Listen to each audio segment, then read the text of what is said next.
Welcome to Canada's podcast. Bonjour, mon nom est Josée Turmel. Bienvenue à Canada's podcast. Alors, ça me fait plaisir d'être maintenant une hôte pour recevoir des entrepreneurs du monde francophone en entrevue ici au Québec pour Canada's podcast. Donc, c'est ma première entrevue et j'ai le plaisir de recevoir Cynthia Daou, entrepreneur, propriétaire de Spheria Événements. Allô, Cynthia? Salut, Josée. Avant qu'on engage la conversation, je veux vraiment bien te présenter. Alors, Cynthia Daou qui conjugue un bac en animation et en gestion culturelle à son expérience d'entrepreneur en production d'événements, qui est à son compte depuis plus de 30 ans. Donc, tu as conçu de toutes pièces plus de 500 événements clés en main dans ta carrière. Tu as géré des événements d'envergure nationale, des événements d'affaires internationales, des événements grand public. Tu as fondé en 2003 Spheria Événements, qui est une firme d'expertise en production d'événements corporatifs clés en main sur mesure. Tu es productrice de tes propres événements maison, les balles de Noël Spheria des PME, qui font d'ailleurs fureur depuis 2007. Et d'ailleurs, tu as remporté des prix par rapport à cet événement-là et autres aussi, là. Oui, exactement. J'ai obtenu le prix, j'ai été récipiendaire du prix Innovation en 2014 en lien avec les balles de Noël de Spheria. Parce que c'est vraiment c'était une innovation. Là, j'ai été copiée partout au Québec, là, mais c'est correct. C'est quand on a une bonne idée, on se fait C'est vrai. copier. Bon, Ouais. ça fait Ça veut partie dire de la que c'était game. une excellente idée. Oui, c'est ça. Ça fait partie de la game. Mais c'est ça, les balles de Noël, c'est un concept que j'ai créé en 2007 parce que, ben, tu veux que j'en parle?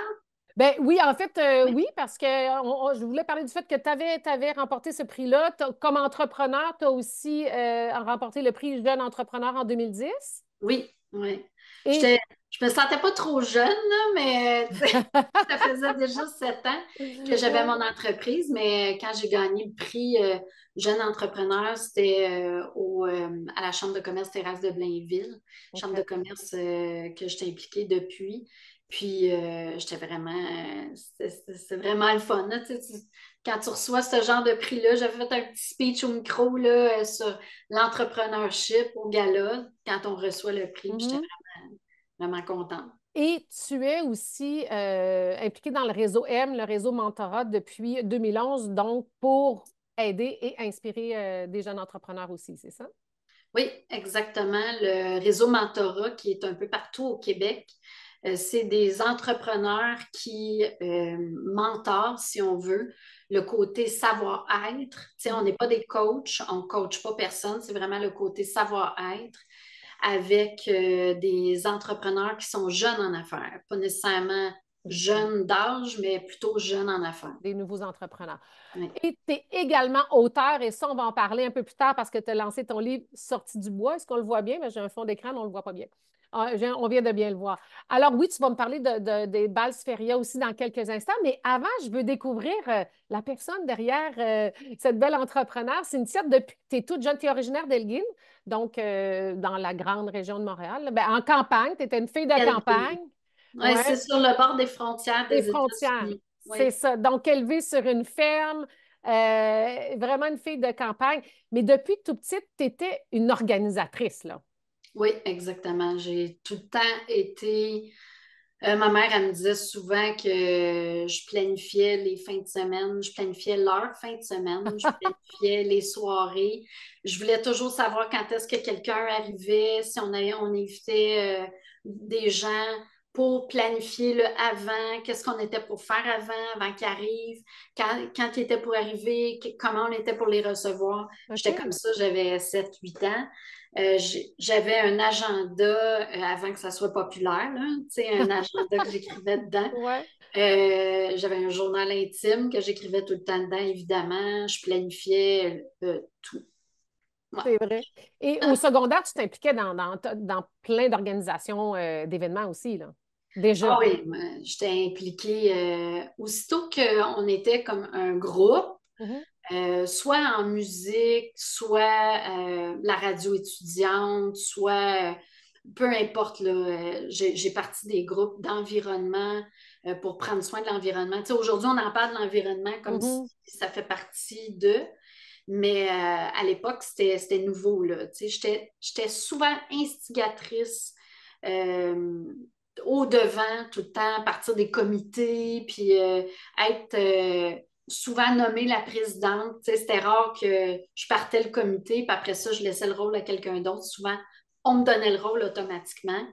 Puis je le prenais avec plaisir, là, j'aimais ça. Donc, est-ce que tu dirais que tu sentais déjà que tu avais une fibre entrepreneur? Tes parents l'étaient dans quelque sorte, ils avaient leur propre ferme, là. C'est de l'entrepreneuriat. Donc, Oui. c'est quelque chose qui runs in the family, si on peut dire, là. Tu sais, Ouais. Ah ouais, ma une mère affaire de était famille. présidente de toutes sortes de comités d'école. Mon père il était impliqué aussi. Fait que, tu sais, c'était vraiment. J'avais un tempérament très prendre en charge. J'aimais prendre en charge des projets, mais j'aimais les débuter puis les finir. Tu sais, avoir un résultat à la fin. Puis j'aimais beaucoup gérer les gens. Et Hmm. c'est ce qui t'a amené bon, vers tes études, le bac que tu as fait. Est-ce que tu savais que c'est en gestion d'événements que tu allais aller? Est-ce que tu savais, tu voyais déjà que tu voulais créer ta propre entreprise ou tu es sorti de ton bac et tu étais plus comme travailleur autonome? J'ai tout le temps su que je voulais faire des projets dont j'étais pour être la, la, la, la maître d'œuvre, Mhm. si on veut, la chef d'orchestre de projet. Ça, je l'ai tout le temps su. D'aussi loin, je peux me rappeler, j'avais toujours en tête que j'étais pour avoir plusieurs projets. Je voulais créer des films, je voulais euh, soit faire des émissions de TV, je voulais créer des événements, je voulais faire plein d'affaires. Mais c'était tout le temps en fonction de créer quelque chose puis de le gérer, de le monter. Mhm. Puis quand j'ai fait animation, gestion culturelle, euh, je voulais être animatrice de télévision, animatrice de radio, animatrice de show. Mais dans ma tête, je voulais créer des shows. Je voulais pas juste faire de l'animation, je voulais aussi faire de Produire, c'est l'animation. ça. C'est Tout ce ça, qui se passe produire. derrière la caméra aussi, C'est là. ça, c'est ça.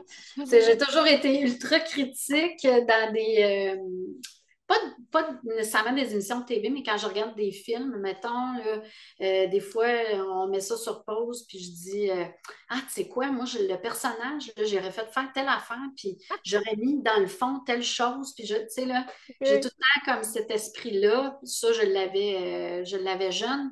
Puis quand j'étais à l'université, je savais que j'étais pour faire quelque chose de créatif, puis Mhm. que j'étais pour prendre en charge des projets, mais je ne savais pas de quelle manière. Et quand tu as commencé ta carrière, c'est que tu as travaillé pour des compagnies, donc à contrat, dans de la gestion d'événements. Et déjà là, on t'en donnait pas assez. Et déjà, tu voulais prendre plus ta place et prendre l'expansion assez rapidement, hein? Ouais, je me rappelle de mon stage, tu sais. Écoute, je les aimais, ces personnes-là, c'est des personnes extraordinaires. Mais tu sais, j'étais stagiaire, puis pour eux autres, tu sais, j'avais 20 ans, puis 20 ans, ben, tu sais, t'en connais pas encore assez, mais moi, à 20 ans, j'en avais fait pas mal, tu sais. J'étais déjà présidente de toutes sortes d'affaires depuis l'âge de 14 15 ans. Fait que pour moi, c'était comme, écoute, j'ai 5 ans d'expérience, là, dans la Mhm. gestion. C'est C'était pas ça rien. que tu sais, moi, je me voyais de même, là. Fait que c'est sûr que dans les débuts de mon stage, juste au début, c'était mon stage universitaire, je suis carrément allée les voir, puis je leur ai dit, là, il faut que vous me donniez quelque chose de plus que ça, là. Je vaux plus que ça. Puis là, c'est plate, mais vous gaspillez mon talent à me faire faire des impressions de feuilles, puis taquer, brocher des feuilles, là. Fait que Donc, j'avais déjà... ça, c'est intéressant pour peut-être les jeunes futurs entrepreneurs qui nous écoutent, de oser, oser demander, oser Ouais, dire, voici, je connais ma valeur, je sais que je peux en faire plus, ne pas attendre de se faire offrir quelque chose, mais aller déranger, aller le dire, hey, moi, je suis capable d'en faire plus, je veux en faire plus, démontrer son intérêt, démontrer ses capacités. Puis, même si on n'est pas sûr à 100%, oser le faire en disant, ben, regarde, je vais y ouais, aller, d'aller de l'avant, ouais. là. C'est Mais moi, important. j'avais du front tout le tour de la tête parce que quand j'ai fini mon baccalauréat, j'étais convaincue que tout le monde était pour cogner à ma porte, là. Parce que moi, j'étais comme, hey, moi, je suis vraiment hot. En plus, j'ai un baccalauréat. Puis j'ai fini avec une grosse moyenne, tu sais, de A+. Puis je me trouvais bien hot.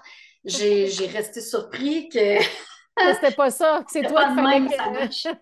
que... Il fallait que tu fasses ta place puis que tu te fasses Oui, connaître, c'est oui, ça.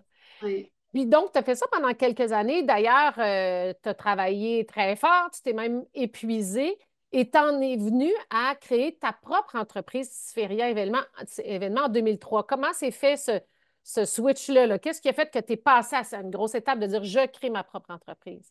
Ça, c'est une super bonne question parce que, dans le fond, ce qui est arrivé, c'est que je me faisais dire que j'étais trop.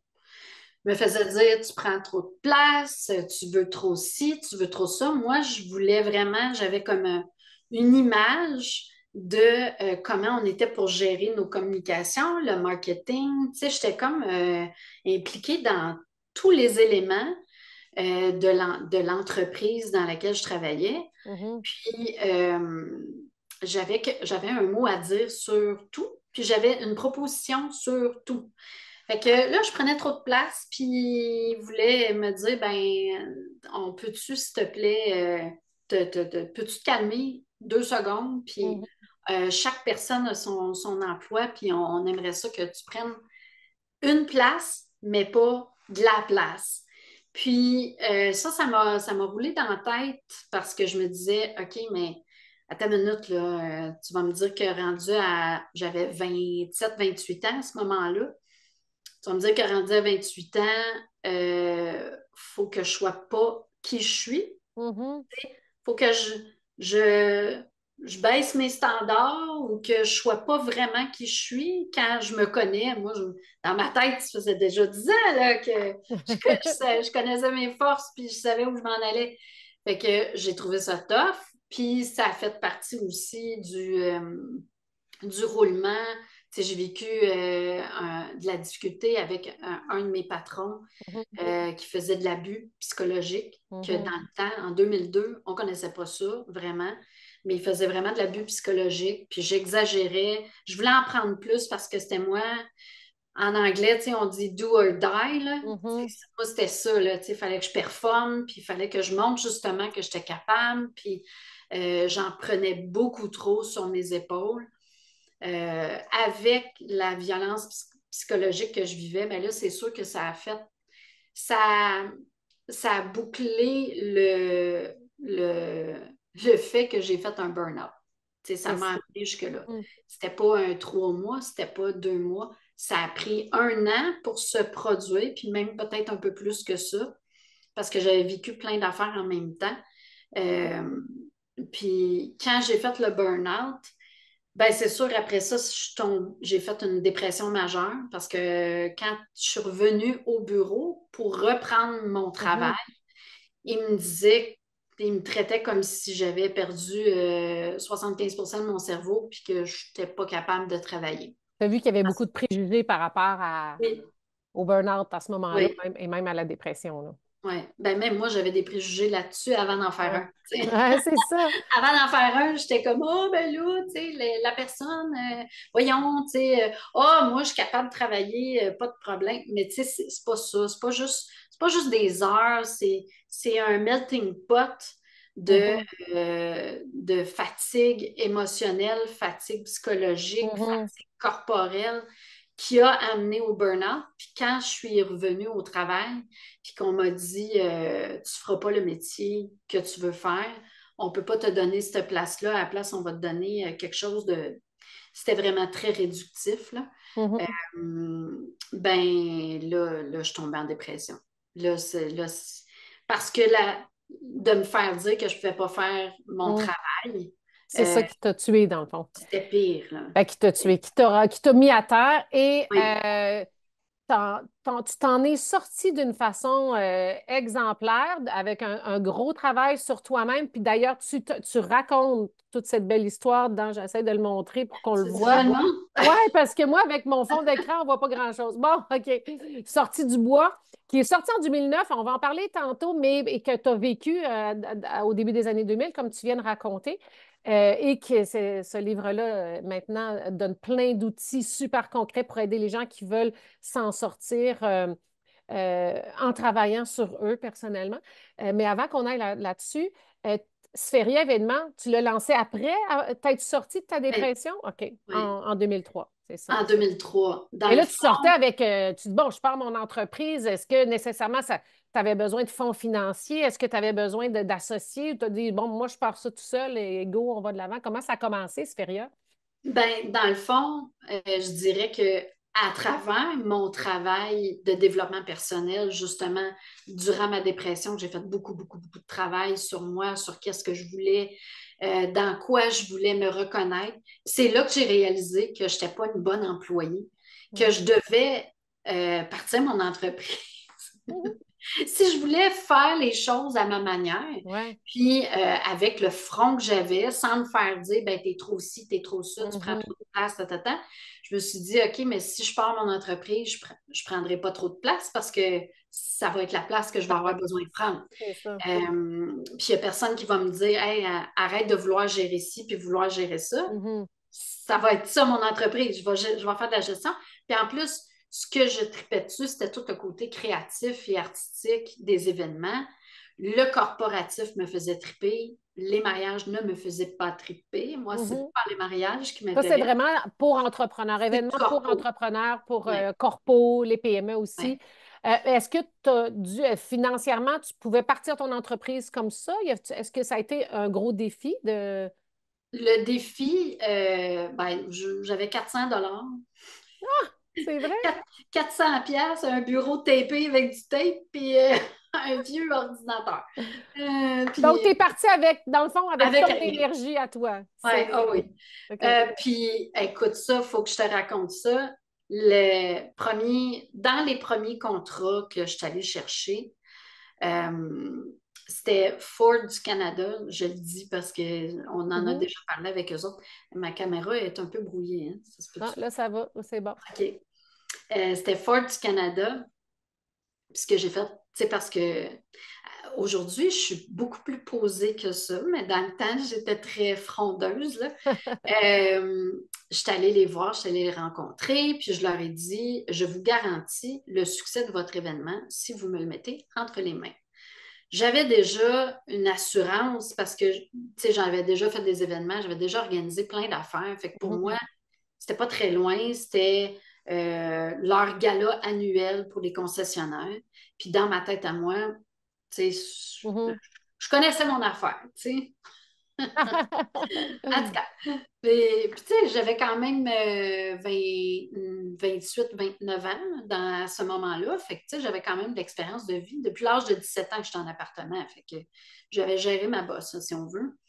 Puis, quand je suis arrivée là, j'ai rencontré le directeur des ventes, le directeur général, le directeur des ressources humaines. Eux, ils avaient toujours organisé à l'interne leur événement. Ils n'y avaient pas fait affaire avec des organisatrices externes. Même que je dirais, organisatrice d'événements, à l'époque, ce n'était pas quelque chose qu'on voyait souvent. Le métier est devenu populaire à un moment donné. Mais puis là, je les ai approchés puis je leur ai dit, si vous me donnez votre budget, je, je, je vous garantis que je vais trouver le moyen de me payer dans le même budget que vous aviez l'année passée, tout en upgradant votre événement. Fait que là, tu sais, ils trouvaient que, OK, la petite, Elle a du front. elle a du front, vas-y, tu sais. Bon, Donc, tu as osé, encore là, tu as osé, tu as dit, gars, ah là, oui, je me lance ce défi-là. C'est de ne ouais, pas rester dans sa zone de confort, de ah, se lancer un défi, de dire, je vais l'atteindre. oui, Ça, exact. c'est vraiment le côté entrepreneur. Oui, oui. T'as pas de, les clôtures ne sont pas là, là. C'est un Moi, saut dans le vide, là. ben, c'est ça, puis je ne savais pas, moi, c'est quoi qu'ils ont dans leur budget, tu sais. Je suis juste allée, je me suis dit, OK, je vais me rendre là, je vais le faire. Puis quand j'ai regardé leur budget, écoute, il y avait trois, quatre affaires qu'ils dépensaient pour des affaires qu'aujourd'hui, ils ne mettraient pas dans leur événement. Mm. Mais j'ai remanié ça, je l'ai upgradé, puis je suis arrivée avec ma proposition. Puis ils ont dit oui, puis j'ai eu 4 ans de contrat avec eux autres après ça. Wow. Fait que Donc, c'est comme ça que j'approchais les entreprises. J'étais vraiment très frondeuse. frondeuse, là. Frondeuse, et c'est comme ça que tu as fait ta marque, ton nom. Oui, Et éventuellement, tu as créé les balles de Noël pour les PME. Ça, j'aimerais ça oui, que tu m'en parles parce que c'est comme ton bébé. à toi qui était super comme idée d'entrepreneur pour venir créer un moment de joie et un moment rassembleur pour les petites PME qui souvent n'ont pas l'occasion d'avoir des gros parties de Noël de corporation, là, hein? C'est ça. Ben, c'est exactement ça. J'étais dans des réseaux d'affaires, puis les chambres de commerce, tout ça. Les gens me disaient, ah, Cynthia, tu sais, parce que moi, j'étais dans l'envergure. J'étais beaucoup dans les événements d'envergure. Je naviguais dans le 300 et plus tout le temps. C'est ça qui me faisait triper. C'est encore ça qui me fait triper. Quand tu me dis 1000 personnes ou 500 personnes, je me sens à ma place. OK. Si tu me dis qu'il y a 40 personnes, tu sais, je reçois là, en fin de semaine là, pour l'Action de grâce, et puis je suis comme, ah shit, tu sais, je suis plus nerveuse que d'organiser un événement de 500 personnes, tu sais, ça n'a pas d'allure.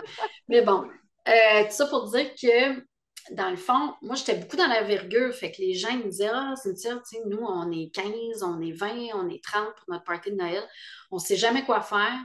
On finit souvent au restaurant, puis c'est pas vraiment un party de Noël, c'est plus un souper au resto, puis les gangs se séparent, puis bon, on trouve ça plate, tu sais, qu'il n'existe pas quelque chose pour nous autres. Fait que je me suis dit, ben là, puis ça faisait plusieurs personnes qui me disaient ça, fait que j'ai écouté le marché, j'ai porté une attention au marché, j'ai entendu un besoin, puis Mhm. je me suis dit comment je pourrais répondre à ce besoin-là tout en étant qui je suis, sans me dénaturer non plus, tu sais. Wow, quelle belle définition d'un entrepreneur avant-gardiste qui est connecté avec sa clientèle. Entendre le besoin, écouter le besoin, évaluer, après ça, être créative pour créer quelque chose qui ressemble Oui, à ton entreprise. oui, Wow. oui. Ça ne pouvait pas Puis, être autre chose qu'un succès, ben, ça. ben, tu sais, je me dis, coudonc, mais c'est ça.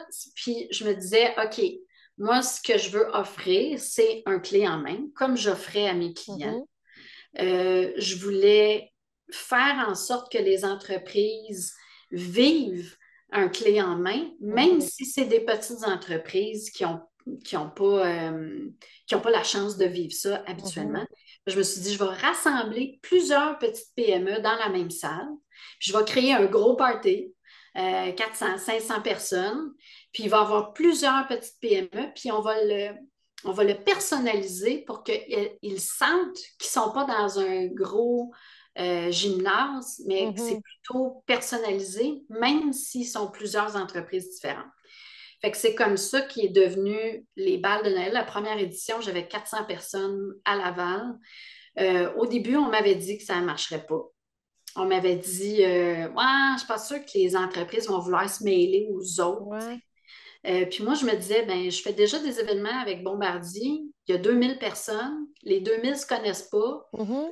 Il y a des gens à l'ingénierie, il y a des gens qui sont à l'administration, il y a des gars de shop, tu sais. C'est ça, Puis c'est déjà mélangé. Puis c'est déjà c'est mélangé. un beau moment de réseautage aussi. Ben oui, puis ces gens-là, ils se connaissent pas tous, puis je réussis quand même à créer une ambiance de Exactement. party.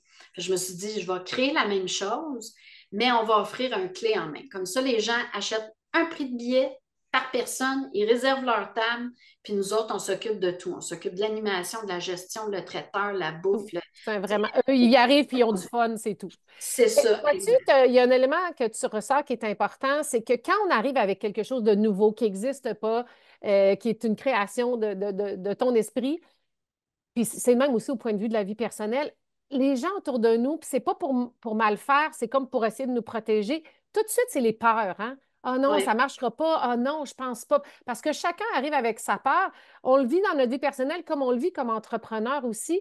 Et c'est là la force d'un entrepreneur qui croit en ses idées. Ça ne veut pas dire de jamais écouter personne. Des fois, tu peux évaluer ce que les gens vont te dire, mais de croire en ton idée, à ton guts, là, ton feeling oui, intérieur, tu t'es dit, non, même s'ils me disent ça, moi, je pense que oui, pour telle raison, et je oui, vais de l'avant quand même. Et oui. ça, c'est parce que tu crois en toi, là. Ça, et je me basais quand même sur des connaissances que j'avais dans le Mhm. milieu du corporatif. C'est ça avec l'exemple que Tu tu viens de donner, là, c'est ça. sais, je comprenais que les gens disaient, ah, mais je pense pas, mais tu sais, déjà, tu me dis, je pense pas, donc tu le sais pas. C'est ça. Tu sais, oui, tu sais, d'être à l'écoute de ce que certaines personnes peuvent nous dire pour ils lèvent le flag parce qu'ils ont peur qu'on se plante. Ça, c'est correct. Mais en même temps, je ne me basais pas sur n'importe quoi. Je me basais Mhm. sur mes expériences C'est de ça. vie, mes expériences corporatives. Puis en Mhm. plus, je me disais, ici au Québec, on aime fêter en party. Le 31 décembre, il y a plein de gens qui vont dans un bar, ils ne se connaissent pas, puis ils fêtent tout ensemble. Fait que pourquoi que pour des parties de PME, ça ne marcherait pas? Puis en plus, je Exactement. me faisais confiance dans ma capacité d'amener ça aussi. Tu sais, on nomme les entreprises au début de la Mhm. soirée, fait qu'on les met dans le jeu, on les met dans le party. Tu sais, c'est des soirées extraordinaires. Et là, tu sais, on est sold out tout le temps, chaque année, avant les événements. Toi, ta raison d'être d'entrepreneur, là, c'est vraiment de créer un moment magique Oui, pour que les entrepreneurs, les entreprises, les gens qui font partie de ces différentes entreprises-là aient un moment wow où est-ce qu'ils oublient leurs problèmes du quotidien, où est-ce oui, qu'ils oublient les différentes problématiques et qu'ils vivent un beau moment. C'est ça ton but. exact, exact. Moi, je dis toujours, vivre le moment présent pleinement, c'est vraiment ça, Sphéria événement. Tu sais, c'est comme une Mhm, petite phrase, là. Mais c'est vraiment ça que j'aime apporter, c'est de faire en sorte que la personne qui participe à l'événement a vit quelque chose dans le moment présent, puis elle oublie tous ses troubles, tous ses stress, puis elle est là, elle est elle est dans le moment mhm. présent. Même pour un congrès, je dirais, je fais la même affaire parce que je me dis tout le temps, je veux, tu sais, je veux pas que les personnes aient conscience qu'on est en train d'organiser. Tu sais, on n'est pas en train de courir partout là, comme des poules pas de tête, là, comme il y en a qui me disaient que c'était ça l'organisation d'événements quand j'ai commencé le domaine. Ils me disaient, oui, mais c'est ça. Là, j'étais comme, ben non, on va pas à la guerre, là, c'est pas ça. Moi, je veux, comme Walt Disney, là, tu sais, quand tu vas à Walt Disney, Ouais, là, il y a plein de monde qui travaille en dessous, en arrière-scène. Tu c'est n'as vrai. aucune idée de tout ce qui se passe en arrière de ça, mais c'est ça la magie. Fait que c'est comme ça que moi, je vois tout ce que je fais, dans le fond, tous les projets que j'embarque dedans. Et la quantité d'événements réussis, la liste est longue. Raconte-moi maintenant un challenge que tu as eu à vivre, parce que, bon, comme entrepreneur, il y a des hauts, il y a des bas, mais je dirais un gros bas, ça a été la COVID, évidemment, gestion d'événements, tout a Ouais. été fermé. Ça a été un dur coup pour toi comme entrepreneur et pour Sphéria Événements, évidemment. Oui, ben on a perdu nos revenus, on a perdu Mhm. nos employés, on a perdu des clients, on a perdu, tu sais, tu te fais fermer pendant 2 ans, là, tu Ouais, sais. Je sais pas si les gens réalisent des fois, tu sais, c'était pas 3 mois, c'était pas un mois, ouais. c'était 2 ans de temps. T'as 24 mois où ce que tu te fais dire que ton métier est pas nécessaire, est pas voulu. On faisait pas partie de... Puis moi, j'étais sous le choc parce que je me disais, voyons donc, les événements. Puis en plus, ce qui était encore plus rough que de se faire fermer, euh, mais tu sais, on perd tout, là. Tu perds Mhm. tes économies. Moi, j'avais ramassé de l'argent mis de côté, puis tout ça, pour faire des projets, puis Ben, on perdait ça aussi. ben oui. Mais c'était le fait que les gens te disaient, ouais, mais ça ne reviendra plus jamais. Mhm. Moi, ça, là, tu sais, j'étais tout le temps comme, ben voyons, le manque d'espoir Mhm. de dire que les événements ne reviendront plus jamais parce que les gens, ils me disaient, il va falloir que tu arrêtes d'être un dinosaure, là, puis tu commences à comprendre que le virtuel, ça va prendre toute la place. Puis ça va être ça va être des galas virtuels, ça va être des congrès virtuels, ça va être comme ça. Fait que si toi, tu crois encore que l'humain va vouloir s'en rencontrer, t'es dans le champ. Hey, moi, j'étais complètement ailleurs, là. Moi, j'étais là, je me disais, ben, moi, je vous le dis, quand ça va réouvrir, parce qu'on ne savait jamais quand c'était, tu sais, 28 jours, 56 000 fois, à un moment donné, tu dis, OK, on y arrive dessus, tu sais. Mais, tu sais, on ne savait pas quand c'était pour réouvrir, mais moi, j'étais 100% convaincue que les gens étaient pour dire on fait un événement, on a le goût d'avoir l'énergie humaine. C'est pas la même affaire qu'un gala. Hey, les galas, là, le fait que j'avais raison là-dessus, c'est le fait qu'on n'en fait plus de galas virtuels. C'est vrai. Il n'y en a pas. C'est vrai, t'as raison. Ben, c'est tellement pas pareil. Mais ça a été rough. Ça a été un gros 2 ans rough. Oh, Est-ce my que God. tu dirais que comment vous en êtes sorti de ça? Comment vous êtes remis sur vos pieds chez ces Feria Événements? Est-ce que ça a changé ton modèle d'affaires? Qu'est-ce qui a changé depuis? Ce qui a changé, je te dirais que vite, là, moi en 2020, là, mon année était alignée. Mm. En février 2020, je rencontrais tous mes fournisseurs, on était assis au restaurant, puis je les rencontrais pour leur dire voici ce qui s'en vient pour notre année 2020. Pour les aligner, là, j'avais des contrats alignés jusqu'en décembre. On était pour faire 6 balles de Noël, plus des congrès, des galas, toutes sortes d'événements. T'sais, on était prêtes, là. Mhm. J'avais 2 employés, puis on était, tu sais, là, on était dedans. Quand tout a brisé, tout est arrêté, ben c'est sûr on était les premiers à arrêter. Parce qu'ils Ouais. nous ont dit, OK, il n'y a plus d'événements. Là, vous devez annuler vos événements pour les mois à venir. Ça, là, annuler des événements, là, ça a l'air de rien, là, mais quand tu parles à des fournisseurs, à des clients, à des hôtels, à des Mhm. traiteurs, hein, puis tu t'embarques là-dedans, là, c'était tellement négatif, ça n'avait pas de sens, ça nous a drainés. Mm. Puis oui, on a fait du ménage de dossiers puis tout ça, mais cette portion-là, ça nous a vraiment drainés. Après ça, il a fallu prendre une pause parce que moi, je ne pouvais pas garder mes employés à faire rien. Mais non, c'est Tu ça. sais, à un moment donné, une fois que tu as fait du ménage de dossier, Ouais, ouais, c'est le ça. ménage est fait. Tu sais. Puis, tu sais, ça a été un 2 ans où est-ce que tu peux pas promettre rien à tes employés, à tes Mais non. contractuels ou autres. Puis ton lien, tout ce que tu avais bâti de lien avec tes fournisseurs, tes clients et tout, est-ce que tout ça a été à rebâtir 2 ans plus tard? Ou, Ce qui a été à rebâtir, c'est qu'on est parti de ça, je sais pas le point, de ça, de fournisseurs à ça, parce qu'il y en a beaucoup qui sont partis. Il y en a beaucoup qui ont fermé les portes. Il y en a beaucoup qui ont arrêté de faire ce qu'ils faisaient. Fait que ça l'a changé beaucoup parce que là, on se retrouvait une petite gang que ça faisait longtemps qu'ils étaient en affaires, mais là, tout le monde jackait leur prix parce que il y a pas, il y avait trop de demandes. En 2022, là, quand c'est reparti, là, il y avait trop de demandes pour le nombre de fournisseurs qu'il y avait. Fait que ça a changé le domaine de beaucoup. Puis les clients, c'était tough de garder la synergie parce qu'à chaque fois qu'ils appelaient, eux autres, ils ne savaient pas quand ça repartirait, nous autres non plus. Fait qu'il n'y avait personne qui pouvait. Il n'y avait pas de planification. On ne pouvait pas dire dans 6 mois, dans 8 mois. Ah, parce qu'un événement, ça se planifie 7, 8, 9 mois d'avance. C'est pas genre on rouvre, puis la semaine d'après, on fait un événement de non, 500 non, c'est personnes. ça, C'est pas de même, ça exactement. marche. Fait qu'il fallait vraiment trouver le moyen de garder la relation. Mais je t'avoue là, que quand ça a fait 1 an, il y a un moment donné que ça s'essouffle. Parce que t'as beau rappeler, puis eux autres, ils veulent pas te parler. Parce que c'est plate. Ouais.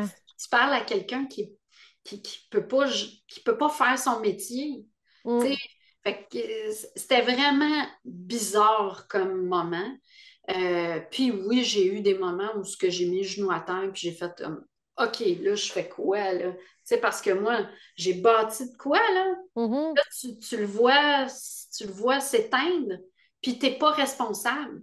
Non, c'est ça. Tu C'est subis, là. comme tu subis T'as ça, pas le contrôle, là. Tu sais, pour une fille qui aime avoir le gérer et avoir le contrôle, t'avais comme zéro le contrôle. zéro, Est-ce qu'il y zéro. a un moment où tu t'es dit, hey, je mets la clé dans la porte, c'est terminé, je vais faire d'autres choses dans la vie, ou tu t'es dit non, ça va continuer éventuellement, ça va revenir, puis je Écoute, vais être prête. j'avais tellement de questionnements parce que tu sais, moi, en passant, oui, c'est différent toute la tête. Fait qu'est-ce que tu penses? Moi, j'ai proposé un plan de réouverture au gouvernement, là. j'ai envoyé, je leur ai dit, qui de mieux que ceux qui sont en production d'événements, en gestion de projets, pour vous aider à faire une réouverture bien gérée, tu sais. Fait que j'ai fait une C'est proposition, vrai. j'ai envoyé ça au gouvernement. As-tu une réponse? Non, mais bon. Ceci dit, tu sais, c'était tough parce que tout ce que j'aime faire, c'est le contact humain, c'est rassembler les gens, c'est gérer des équipes de travail, c'est gérer des projets. Puis là, c'était comme non, tu sais.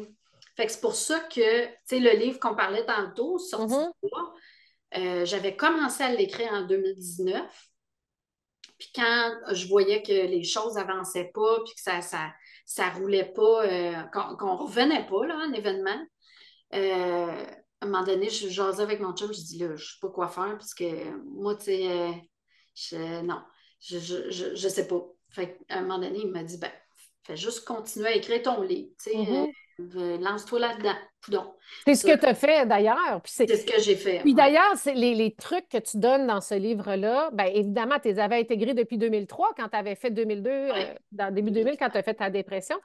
Et tu as écrit ce livre-là en 2019 parce qu'il y a une de tes amies ou une collègue qui a vécu une dépression, puis tu t'es dit, bon, encore aujourd'hui, il me semble qu'il n'y a pas d'outils autres que ce qui est proposé de façon traditionnelle. Et là, tu as dit, il faut que j'écrive le livre, mais tu as appliqué les trucs que tu donnes dans ton livre Totalement. parce que tu Ouais. es intégré depuis une vingtaine d'années dans ta vie. C'est ce que tu as intégré pour passer à travers cette période-là de la COVID en tant qu'entrepreneur. Parce que si tu avais vécu ça au début des années 2000, tu aurais probablement fait une autre dépression. Ah, Mais là, tu as appliqué ce que tu dis ouais. comme truc Ouais. dans ces conseils-là pour passer au travers comme entrepreneur. Et justement, tu n'avais pas le contrôle de ce qui se passait. Tu as dit, ben, qu'est-ce que je peux faire? Comment je peux être créative? Tu as terminé ton livre puis tu l'as C'est lancé. ça, exact. Parce que, tu sais, en plus, c'est une autopublication. Encore une fois, c'est un projet d'entrepreneur. Mhm. J'ai décidé de ne pas utiliser une compagnie d'édition. J'ai décidé de le produire moi-même. Tu sais, je me disais, qui de mieux que de gérer des fournisseurs? Puis, tu sais, je suis capable de faire ça, là, je vais le faire. L'écrire, tu sais, j'ai toujours écrit. Fait que ça, c'était comme, c'était vraiment le fun, là. J'ai aimé écrire ce livre-là. Puis, ce qui est drôle, c'est que le titre, je ne l'avais pas encore. Tu sais, je n'ai pas commencé avec le titre. Le titre, il est venu parce que justement, durant j'étais comme peut-être en septembre 2021. Non, Mhm. septembre 2020 plutôt. Puis j'étais comme dans les corrections, puis j'étais dans la véranda, puis j'étais une fille de bois, j'étais une fille de campagne. J'étais assise dans ma véranda, je regardais le bois chez nous. Puis je me suis justement posé cette question-là. Hey, si j'avais vécu ça il y a 20 ans, Mhm. je serais pas debout, là. Je serais comme je sais pas, j'aurais été recroquevillée dans un coin, c'est clair, là. Mais Mhm. j'ai tout utilisé les techniques que j'ai écrites dans mon livre. Ouais. Je les utilise depuis, c'est une discipline que, Ben que oui, je fais, c'est une manière de d'être, vivre, de vivre. une manière d'être. Puis je me suis jamais dit les phrases que je m'étais dit il y a 20 ans. Mhm. Tu sais, toutes les croyances imitatives, j'ai réalisé, hey, tabarnouche, je les ai plus. Malgré ce qui se passe, j'ai plus ces croyances imitatives-là. J'ai plus ce discours négatif-là, malgré ce qui se passe. Là. Puis Mhm. pourtant, C'était c'est pas un rien gros ce qui se défi. passait, là, la COVID, c'est ça. C'est ça, c'est un Donc, tu gros as vu que défi. à quel point tu avais intégré C'est ça. ce que tu as mis dans ton livre, que c'était vraiment maintenant en toi intégré et C'est c'était une ça. façon de penser, d'être et de vivre. Donc, tu es la preuve vivante que ça se peut de changer notre façon de penser, notre façon Oui, d'être, notre cerveau, les wires dans notre cerveau, les oui, chemins de croyances limitantes, que ça se change oui. pour vivre autrement. Et quoi de mieux que, ben, même si ce n'est pas le fun à vivre, quoi de mieux qu'une expérience aussi dramatique que la période de la COVID pour ton entreprise, pour tester justement ce changement d'être-là. Tu t'es carrément observé dire, hey, finalement, ben, Je suis high là. five, bravo, je suis passée au C'est travers de la bonne manière, tu sais. ben, c'est ça, puis c'est là qu'est venu le titre Sortie du bois. Parce Ah, que c'est je bon. me suis dit, ah ben, coudonc, je suis vraiment sortie du bois. Puis là, Wow. je regardais le bois en avant de chez nous, puis j'ai fait, ah ben, tabarnouche, ça va être ça le titre du livre. Wow, c'est bon. Puis comme entrepreneur, ce qui est intéressant avec ce livre-là, c'est que tu es une entrepreneur consciente qui veut aider les autres, qui veut, qui gère une entreprise, oui, mais tu as un souci profond d'aider les autres. Et c'est Oui, d'ailleurs la raison pour laquelle tu partages ce livre-là. Tu fais des conférences. Tu fais des conférences comme entrepreneur depuis longtemps aussi, oui, mais comme auteur également. Et tu le vois l'impact de ton livre, hein. D'ailleurs, sur les gens, oui, mon Dieu, tu oui, en as vendu des milliers, oui, puis les gens t'écrivent des commentaires. Tu sens que tu changes la vie des gens, puis ça oui. te fait quoi, ça? Ben, écoute, au début, j'avais de la difficulté à le prendre parce que, tu sais, on dirait que c'était tellement gros comme, tu sais, quelqu'un qui dit, hey, je... puis il y en a beaucoup qui c'est des entrepreneurs, Mhm. justement, Mhm. parce que le fait que j'amène, parce que je parle aussi de projets là-dedans, je parle de l'entrepreneurship dans le livre, parce que je parle de mon parcours. Euh, Puis j'ai beaucoup de gens qui me disent, ah, écoute, c'est mon petit livre de table de chevet, je le laisse à côté, je m'y réfère constamment. Mhm. Ça m'a vraiment aidé. J'ai passé à travers mon divorce où ça m'a vraiment aidé. Puis il m'aide encore toujours. Moi, j'ai fermé ma compagnie, puis maintenant, ton livre, ça a été un outil. Tu sais, ça, c'est vraiment, c'est extraordinaire. Je voudrais tellement, on dirait que je voudrais que tout le monde, tu sais, c'est pas juste quelqu'un qui fait une dépression ou un burn-out, là. C'est vraiment, c'est une manière de vivre. Puis j'ai des gens, j'ai une fille entrepreneur, je pense que je te l'avais envoyé ce témoignage-là. Une fille entrepreneur qui était, c'est une grosse entreprise d'électricité. Puis elle m'a dit, je l'ai lu parce que c'était toi, parce qu'elle me connaissait. Mais elle dit, moi, tu as jamais fait ça des dépressions, j'ai jamais fait ça un burn-out, puis je me reconnaissais pas là-dedans. Mais elle dit, il est tellement bon ton livre.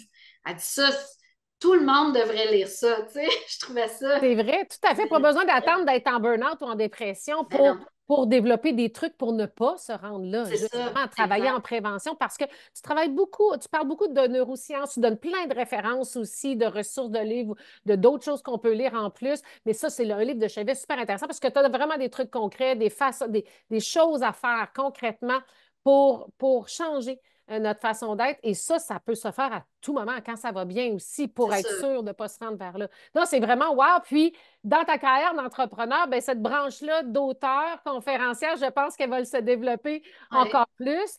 Tes projets, maintenant, là, tu as 50, donc tu en as encore pour un bon bout. Sphéria Événement est toujours là. Donc, qu'est-ce qui s'en vient pour toi, là, les prochaines années? Ben écoute, si tu veux que je te dise c'est quoi que j'ai dans la tête, depuis très longtemps, il y a deux films que je veux faire. OK? Il y a un film, écoute, je dis n'importe quoi, là, j'ai pas rien commencé, là. Je fais juste dire qu'est-ce que j'ai en tête. Oui. Un jour, on regardera le vidéo ensemble, puis là, on va se dire, hey, tu te rappelles-tu? On avait parlé de ça. C'est C'est bon. ça. C'est bon. Mais j'ai deux films en tête. Un, j'aimerais ça faire un film drôle, sarcastique sur le domaine événementiel, OK? sur qu'est-ce qui se passe en coulisses dans C'est les bon. événements que Ouais. les gens ne savent pas, puis comment ça se passe. Toutes les affaires, écoute, on en a des histoires, là, C'est les bon, gens ça. n'ont pas idée de des fois des affaires qui se passent. Tu pourras en raconter pas Euh, mal. Puis un film sur justement tout ce qui est développement personnel en lien avec comment se sortir de moments difficiles, Mhm. mais d'une manière alternative, d'une manière naturelle. Mhm. Puis, tu sais, presque un documentaire Ouais. que j'ai en tête là, Mm. à faire. là-dessus. Excellent. Ouais, t'as des beaux projets. Ouais. Et les balles Sphéria, les Ah balles oui, les d'Anoël, balles ça fait Spiria, partie écoute, aussi. c'est mon petit bonbon annuel. J'en fais 4 cette année, 2 sur la rive sud, puis 2 à Laval. Puis c'est mon petit bonbon annuel. On a 4 gros événements sur 9 jours. Fait que je suis brûlée après, mais c'est le fun. On a du fun quand on fait ça. J'ai même du fun à le vendre, tu sais. Fait que c'est vraiment cool. Donc, vois-tu, on est à l'automne 2024, puis il y a 4 ans, c'était là, puis là, ouh, ça, tu sais, la persévérance, tu dirais la plus grande qualité d'un entrepreneur. Si tu en as, mettons que tu en as trois, là, parce que c'est rare, c'est difficile d'en dire juste une. L'écoute de soi, Mhm. vraiment être à l'écoute de soi. Si, tu sais, si tu es en train de faire un projet ou tu es en train de travailler sur quelque chose avec quelqu'un, puis tu le files pas, arrête ça là. L'écoute de soi, moi, ça a été ma lignée, si on veut, durant tous les moments. Signature de contrat, juste avant, un fournisseur, je le file pas, lui. OK, non, je le fais pas. Ça m'a sauvé du Pas de trouble. problème. Oui, la persévérance, mais toujours la persévérance dans les potentialités. C'est de garder en tête que tu n'es pas obligé de persévérer dans la performance. Tu n'es pas obligé d'avoir, tu sais, comme à un moment donné, je mentorais un jeune qui était en rénovation, puis il arrêtait pas de dire, là, ça a l'air qu'il faut que j'aille 10 camions, il faudrait que je me rende à 10 camions. Ouais, il faut. Il faut parce que mes compétiteurs, puis mes collègues, puis mes autres, ils disent que, tu sais, là, je suis à 5 camions, il faudrait que je me rende à 10. Puis je lui demandais, mais pourquoi? Qu'est-ce qui te... Puis lui, ça ne fitait pas avec lui. Puis ça le stressait, là, ça l'angoissait, ça y mettait de l'anxiété au maximum parce que ça venait de l'extérieur. Il n'était pas à l'écoute de lui, ce que lui il voulait. Parce qu'il avait l'impression qu'il ne serait pas un entrepreneur de succès si il faisait juste ses 5 camions. Puis il a décidé de faire juste avec ses 5 camions, puis pas en rajouter, puis pas en prendre plus d'employés, puis pas de grossir sa compagnie. Puis il est super heureux aujourd'hui, 3 ans plus tard. Ah, tu vois? Être à l'écoute de soi, mais la persévérance dans les potentialités, puis la foi, toujours, d'avoir la foi que les choses vont s'arranger. C'est tough, des fois, quand tu vis des moments difficiles avec ta compagnie, mais... Puis, la phrase que je me répète souvent, puis elle même écrit en avant de mon ordinateur, c'est « Ce que tu cherches, te cherche aussi. » Wow, c'est tellement vrai. C'est Rumi, ça. C'est tellement vrai. Wow, écoute, je pense qu'on va terminer là-dessus. C'est super bon, super inspirant. Merci beaucoup, Cynthia Daou. Les gens qui veulent en savoir plus sur toi, ton site Internet. Spheria.ca. C'est S comme Suzanne, P comme Pascal, HERIA.ca. Et comme auteur aussi, tu as ton site Internet, Cynthia Daou, auteur. Auteur.com. Merci beaucoup, Cynthia, puis bon succès pour la suite. Je suis convaincue qu'il y a plein de projets pour toi qui s'en viennent. Tu es tellement créative. Tu en as encore pour un autre 50 ans, c'est sûr. Merci. Merci beaucoup tout le monde d'avoir été là. Donc, c'était Josée Turmel pour Canada's Podcast. Donc, première entrevue et une série d'autres qui vont s'en venir assurément. Vous pouvez vous abonner, pardon, et nous écouter sur les différentes plateformes de balado et également nous voir sur YouTube. Donc, je vous invite à partager cette superbe entrevue pour inspirer d'autres entrepreneurs et bien sûr de vous abonner à nos différentes plateformes de Canada's Podcast, le podcast numéro 1 pour entrepreneurs au Canada. Au revoir tout le monde. Bye Cynthia, merci. Salut, merci.